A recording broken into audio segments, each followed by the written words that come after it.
damas y caballeros, amantes de la belleza y la reflexión, permítanme hallarles hoy por las intrincadas galerías del pensamiento de Charles Baudelaire, poeta, esteta y crítico de arte, cuya mirada penetrante desentrañó los misterios de la modernidad en su obra capital, El pintor de la vida moderna.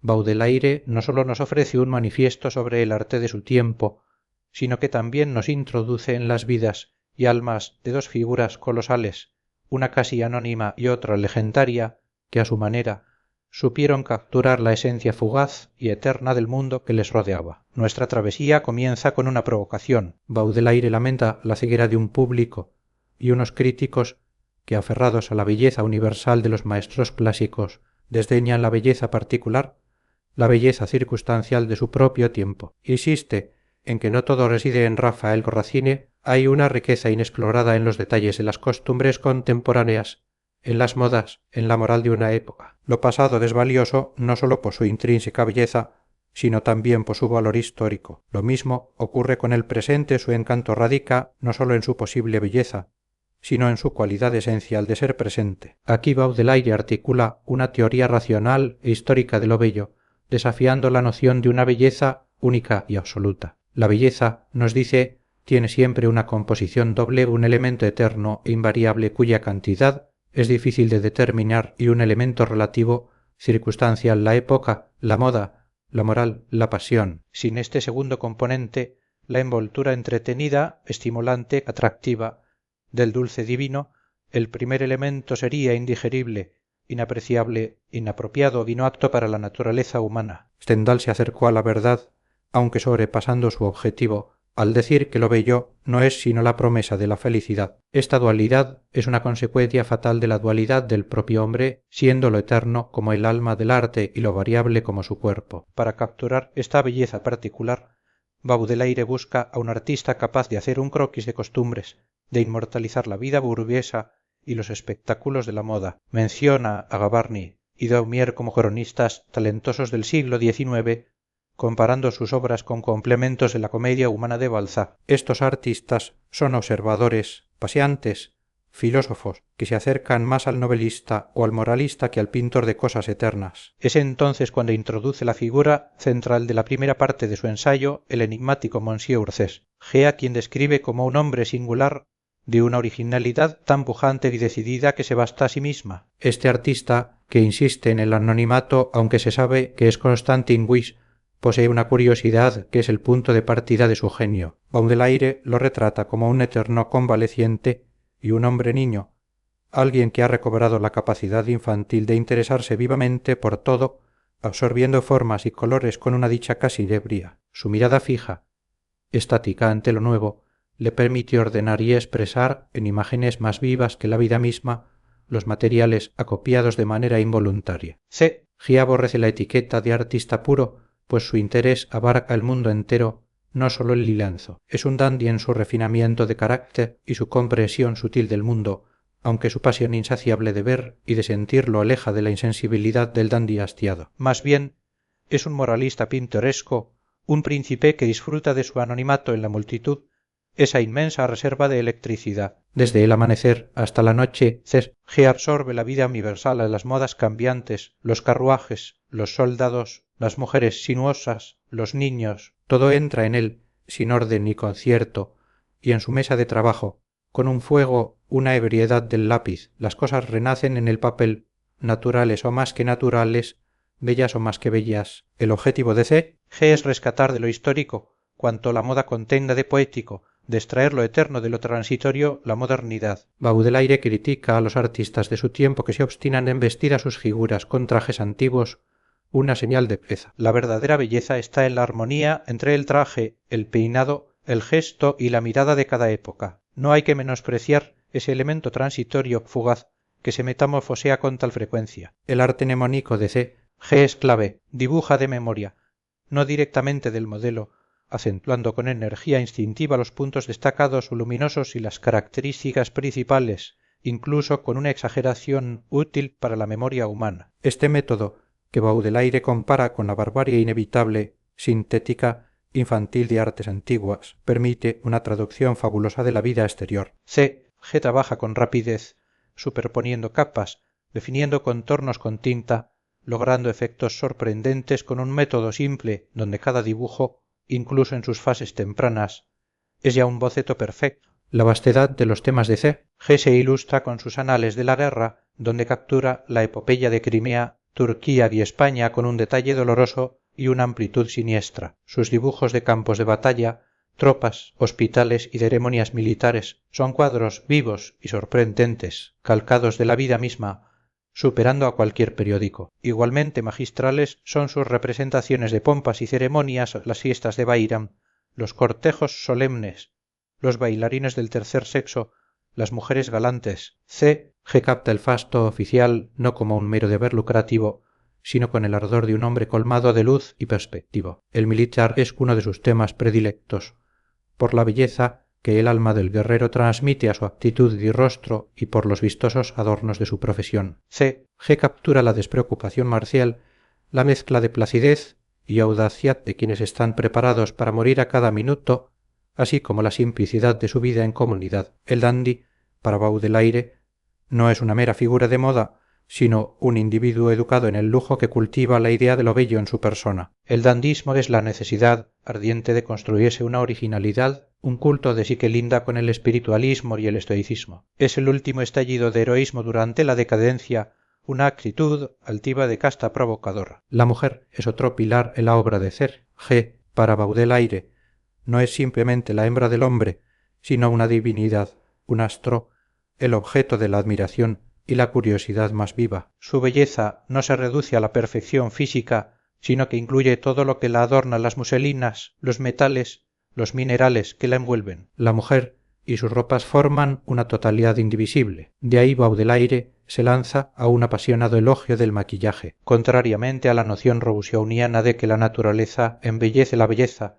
Baudelaire argumenta que la naturaleza, sin la guía de la razón y la religión, solo aconseja el crimen y el espanto. La virtud, lo bello y lo noble son artificiales, sobrenaturales. El maquillaje, lejos de ser un vicio, es un signo de la nobleza primitiva del alma humana, un intento de reformar la naturaleza, de elevarse por sobre la naturaleza para subyugar aún más los corazones. El polvo de arroz, el negro artificial, para los ojos, el colorete, todos buscan crear una unidad abstracta, dar a la mirada una apariencia más resuelta de ventana abierta sobre el infinito, dotar al rostro de la pasión misteriosa de la sacerdotisa. El maquillaje no debe ocultarse, sino aplicarse con candor, celebrando la artificialidad como un arte. G representa a mujeres muy arregladas y embellecidas por todas las pompas artificiales, ya sean muchachas de la alta sociedad, actrices, mujeres galantes o cortesanas. En su galería inmensa, las diferencias de casta y raza son patentes,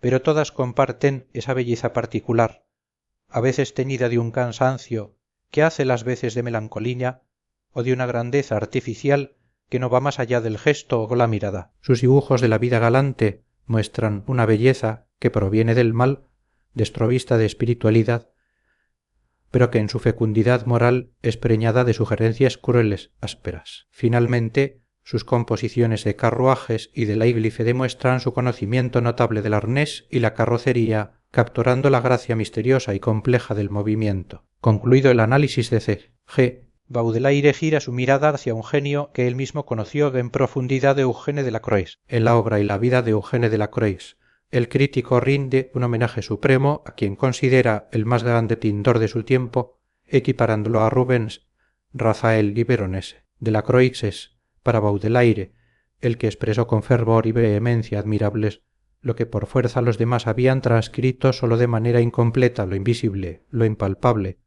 el ensueño, los nervios, el alma, y lo hizo sin más medios que el contorno y el color. Su obra es la más sugestiva, una regla mnemotécnica de la grandeza y la pasión innata del hombre universal. No es de extrañar que poetas y literatos lo comprendieran mejor que los propios pintores. A diferencia de la mayoría de los artistas modernos, meros manipuladores puros, Delacroix era un hombre profundamente culto, un gran lector que amaba la poesía y rivalizaba con la palabra escrita, siendo un conmovedor intérprete de Shakespeare, Dante o Byron. Su imaginación era incandescente y para traducirla Delacroix estaba perdidamente enamorado de la pasión y fríamente resuelto a buscar métodos que expresaran la pasión de la manera más visible. La naturaleza no era para él más que un diccionario de elementos a ser transformados por la imaginación, la facultad suprema. Su incesante investigación sobre el color lo emparentaba con Leonardo da Vinci. Su paleta era como un ramo de flores hábilmente combinadas. Comprendía la gran ley de la armonía general, donde el arte del colorista linda por ciertos costados con la música y las matemáticas. Un buen cuadro, fiel a la visión que lo engendró, debe ser producido como un mundo en capas superpuestas que otorgan realidad y perfección. La línea y el color, según Delacroix, no existen en la naturaleza, son abstracciones inventadas por el hombre, dos facultades que hacen pensar y soñar y obtienen placeres de naturaleza diferente, pero perfectamente análogos. Un cuadro de Delacroix, incluso a distancia, irradia una voluptuosidad sobrenatural, una atmósfera mágica que se instala en la memoria. El carácter de Delacroix era una curiosa mezcla de escepticismo, de amabilidad, de dandismo, de voluntad ardiente, de astucia, de despotismo y de la bondad especial y la ternura moderada que siempre acompañan al genio. Heredero de un espíritu revolucionario del siglo XVIII, era escéptico ante las masas y el progreso, y amante de la concisión en el pensamiento. Su personalidad, su físico de peruano o malayo, con ojos negros y grandes, revelaban una energía que venía de los nervios y la voluntad y un origen exótico. La moralidad de sus cuadros, si se permite hablar así, era molochital todo en su obra, es desolación, masacres, incendios o todo ofrece testimonio de la eterna e incorregible barbarie del hombre. Era un himno terrible compuesto en honor de la fatalidad y el irremediable dolor, donde la ternura, si aparecía, venía impregnada de amargura incurable. Delacroix amaba la soledad de su torre de marfil para concentrarse en su trabajo, una juerga de trabajo que en sus últimos años se convirtió en un furor. Su economía era una prudencia para poder ser generoso y mantener su independencia. Compartía la visión de Stendhal.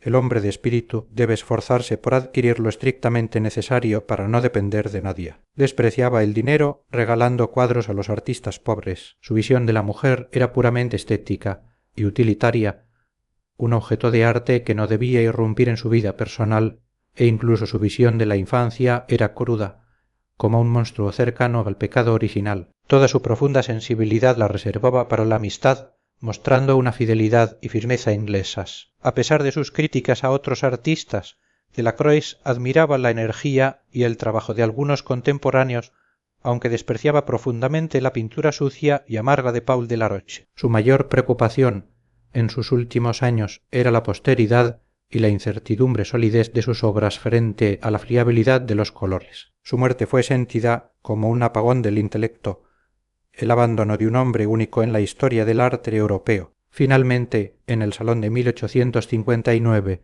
Baudelaire emprende una crítica devastadora del arte contemporáneo, lamentando la mediocridad y la trivialidad dominantes. Los artistas franceses, a quienes llama niños mimados, carecen de imaginación, erudición y ambición, limitándose a la práctica exclusiva del oficio sin alma ni instrucción. El público, por su parte, busca el asombro por medios ajenos al arte, prefiriendo la verdad a la belleza, y sus artistas obedientes se pliegan a su gusto. El colmo de esta decadencia es la irrupción de la nueva industria de la fotografía que Baudelaire considera el enemigo mortal del arte. La multitud, con una fe en la tontería y una manía, un fanatismo extraordinario, la ha elevado a arte absoluto por su exactitud. Se ha volcado a contemplar su imagen trivial grabada en placas como un solo narciso. Baudelaire condena esta usurpación del ámbito impalpable y lo imaginario, insistiendo en que la fotografía debe limitarse a su verdadero deber, servir a las ciencias y las artes como secretaria y notaria, documentando y archivando,